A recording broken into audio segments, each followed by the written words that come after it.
So I just watched The Closet and I'm going to talk about it. Not that many people have talked about it, but I've heard very good things about it, so I chose it over Suzumi and Bow's Afraid, so I hope that was worth it. In case you didn't know anything about this movie, here's a very basic plot summary of it. It is about Jake Gyllenhaal trying what I think is his first war movie. I've made a number of movies about people who have spent time in the military. Basically, the whole plot of the movie is that he hires a new translator since their old one died, and then a big bad accident happens, and Jake and the translator have to find a way out. Jake makes it out, but the translator doesn't, and Jake has to go save him. I'm going to cover small spoilers in this one, so yeah, there's your warning. That's about it. Let's get into it. Honestly, I really like the cinematography in this film. It might actually be one of the only redeeming qualities I could think of it. There's a lot of shaky cam used in this one, and it really reminds me of the Knives Out camera shake scene. It's used a lot more aggressively in this one, and it's used in a way that doesn't make it cheap in any way, and I really like it. This movie really likes to use landscape shots, which are okay, and they usually work pretty well in order to show that time passes. There's also this cool feature this movie has where they introduce characters in this floating white text, and they do the same thing with translations. The way they do it kind of reminds me of John Wick or the Creed franchises. The cinematography on its own is alright, but I think what really makes it really good is the score. This score is easily the best I've heard this year so far. It really reminds me of the score from RRR in a way, but like less perfect. Some songs go on for way too long, but I feel like it fits most of the scenes really well. The landscape shots in this one are okay, but the score that accompanies them increase the qualities by so much that they're easily the best parts of the entire film. It feels straight out of a nature documentary, even though we're literally looking at a dead forest. The best part is usually the amount of build-up they have. Sometimes they have 3 to 4 minutes of build-up just for a jump scare in the jump of tone. There's this one amazing part too where Jake gets shot with it literally sounding like a game over music. Just listen to it.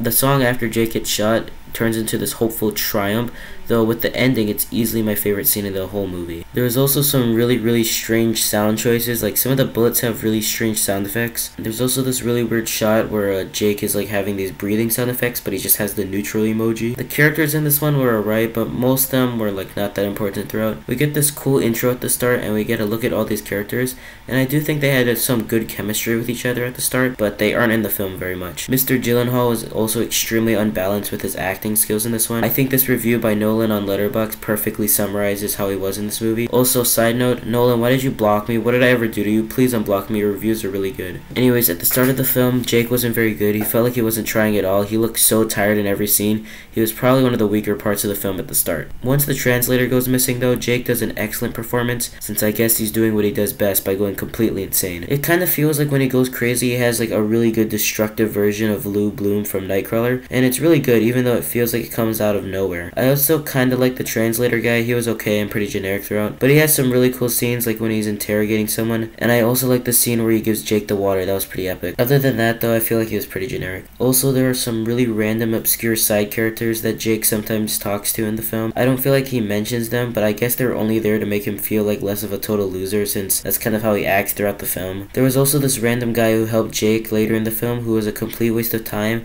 and felt like he was there just so the movie could end. Hate to end this on a negative, but this is probably the least I have to talk about and what I left the theater feeling. This movie is so damn boring. In every scene that could be great, the cinematography and score are good, the character moments are good, but other than that, it's just boring. The movie's just way too boring to me. I could care less. I know that's not really good criticism, but all the scenes just go on for too long. The movie's generic. I don't care about any of the characters. I very little care about them. The movie just throws random stuff at me. The action drags, the villains are completely pointless, and it's maybe like 45 minutes great, but the rest is not very good. I'm not sure how to describe it. It's just pretty boring throughout. Overall, this movie was meh. It's okay. It has some great stuff and some good stuff and some really boring stuff. The movie wasn't for me. I think more people could enjoy it for the other things it does, like the character interactions, but for me, it's okay. 57%, that's my score. This might be a little bit too nice, but whatever. Thanks for watching, and this is an epic outro.